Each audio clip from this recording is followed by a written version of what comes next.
But I want to say thank you for coming. On behalf of Nicholas Logsdale and all of us at the Lisson Gallery, welcome. My name is Greg Hilty, Curatorial Director here, and I'm very thrilled to welcome Angela de la Cruz. Welcome, Angela, and thank you. This is Angela's second show at the gallery. The last one was in 2004, so this is a very important show and a very beautiful show, and it's been an incredibly well-received exhibition. We are preparing a catalogue. We just had a look at the last proofs today. We wanted to do installation shots, and much of the work is really straight out of the studio, so it couldn't be ready for the opening, but it will be ready probably in about 10 days or a couple of weeks, so we'll let you know about that when it's ready. Angela has asked me to speak with Jenni Lomax, who I'd also like to welcome. Jenni is director of the Camden Arts Centre and invited Angela to do a show almost exactly a year ago, which was an incredibly beautiful show, and I think Angela would be the first to give Jenni all the credit, apart from making the work, for selecting and placing that very beautiful show. And Jenni's known Angela's work for a long time and has agreed to talk. So we're going to do this in a slightly different way for those of you who've seen previous of our talks. This exhibition marks something of a threshold for Angela's work and a kind of new departure, obviously building on what she's done before. But we thought it a good idea to show some slides of earlier work. So Jenni's going to introduce the earlier work, and then we'll show some slides also of the current work in the show, and I'll introduce that, but we'll all talk about it. We'll do this for about 25, 30 minutes, and then have some questions, and Angela will join us in the discussion afterwards. And we'll finish promptly at 2:30. Okay, brilliant. So I think we're ready. Over to you, Jenni. Okay, thank you. So it's a bit... Okay, blinded. Just blinded by the light. It's great to have the opportunity to come and talk about Angela and her work. As Greg said, we were really fortunate to work with Angela last year, which I think was a fantastic turning point as well for Angela, as it opened the door to making a lot of the new work that you'll see here. And Angela, if you'll bear with me while I talk about you a little bit. I'm sure knowing you, you'll shout at me at the relevant points. But I'm sure most of you know Angela's history, but Angela, who comes from Spain and has lived in London since 1987 and studied between 1989 and 96, first of all at Goldsmiths College studying fine arts, and then an MA at the Slade, where Angela very deliberately, as a painter and as a painter working firmly within the traditions of painting, but always questioning and challenging those traditions, but placed herself firmly within the sculpture department of the Slade. And there's now an almost mythical story, I think, of a sort of moment at Angela's time at the Slade, where she said, this is a quote that's on the back of one of our file notes, "One day I took the crossbar out of the painting and bent it, and the painting bent as she took the crossbar away. And from that moment on, I looked at the painting as an object." And I think that was a point where you really started to think beyond the confines of the edges of the painting, but realizing that there were lots of different places to play with, so that you're not confined to a particular way of hanging things in a room. And one of the first images we have here is of a work called Homeless from 1996. And this was part of a group of paintings, I think one that was called Shameless, things that had these rather sad names, things that drew out or almost begged of the viewer some kind of empathy or emotion. You wanted to feel, oh, this poor painting, it hasn't...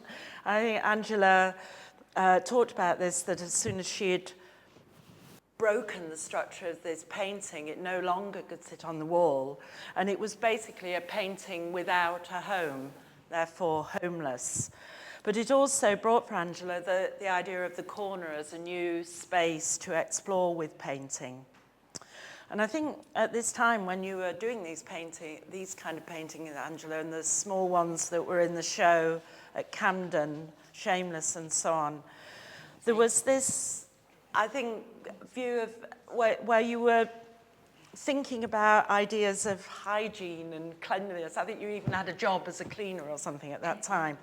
And this thing of stripping things away and cleaning them, but in the process almost damaging them more, or things acquiring a patina rather like this, which I think Caroline Grau described as urine coloured, but it has that sort of feeling of something that you might find left in the corner of a doorway, so where a homeless person has slept.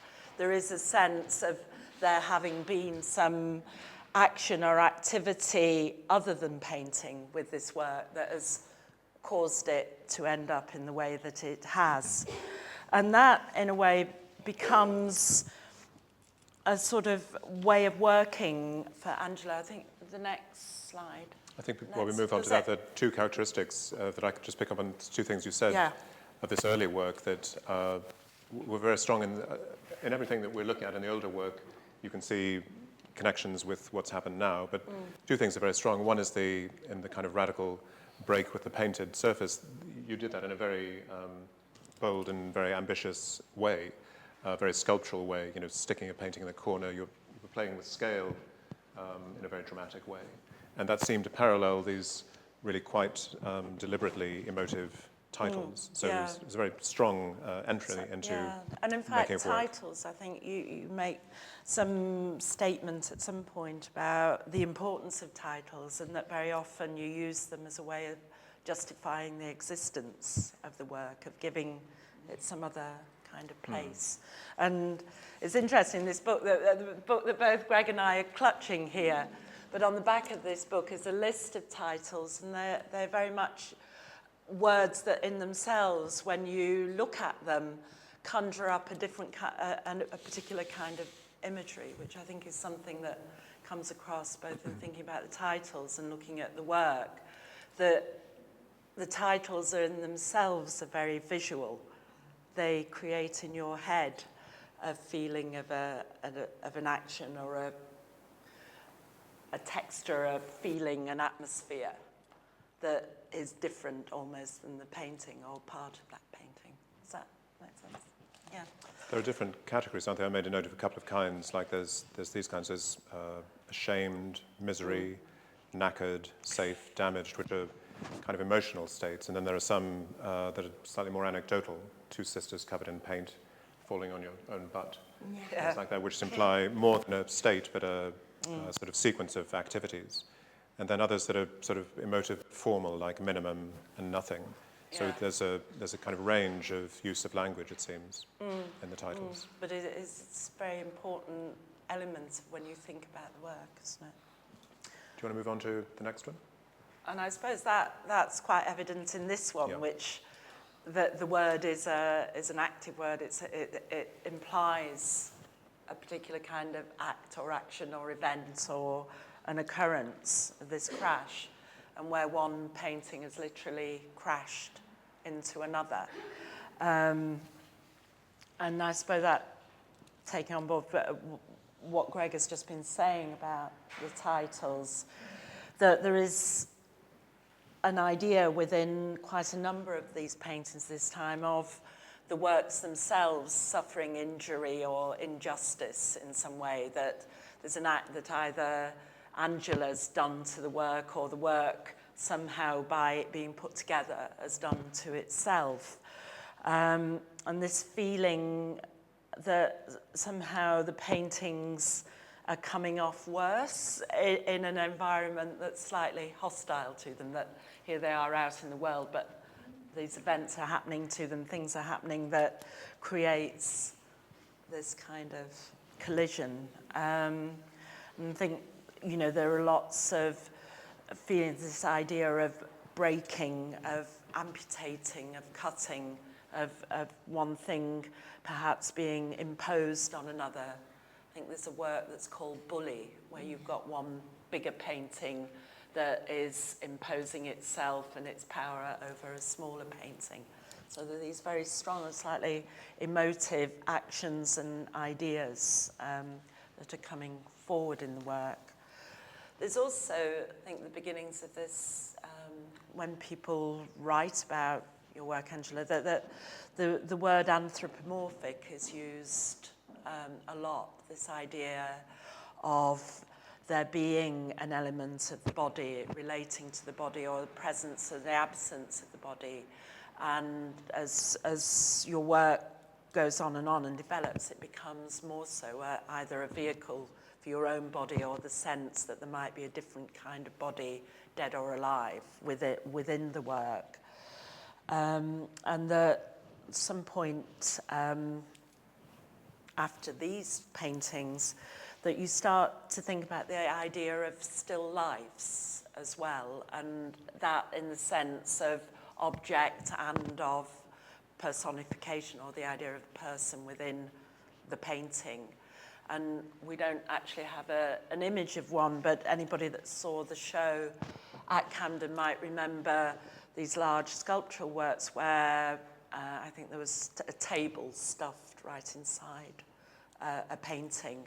And I think if we're ready to go on to the next slide, there's a work here which is called Self, and which obviously implies by the title a self-portrait. And here we have a rather broken, knackered looking painting slumped in a chair, looking at another painting that's fixed on the wall.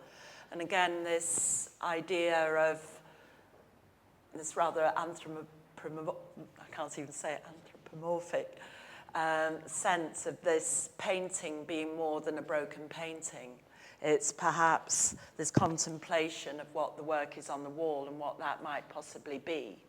And I think that's this work, again, with the self-portrait, still lives, start to embody that sense of perhaps more of a domestic life of these paintings, where there's a collision with furniture, but also a kind of activity within a different kind of environment with these, but always thinking about the painting and where that painting might be going next. Can I pick up on that, Jenny? Because Angela, there's a great phrase that you used at one point, talking about paintings on the floor like Crash, and like some of the others that we'll see, saying that although not on the wall, their action is related to the possibility of having been there.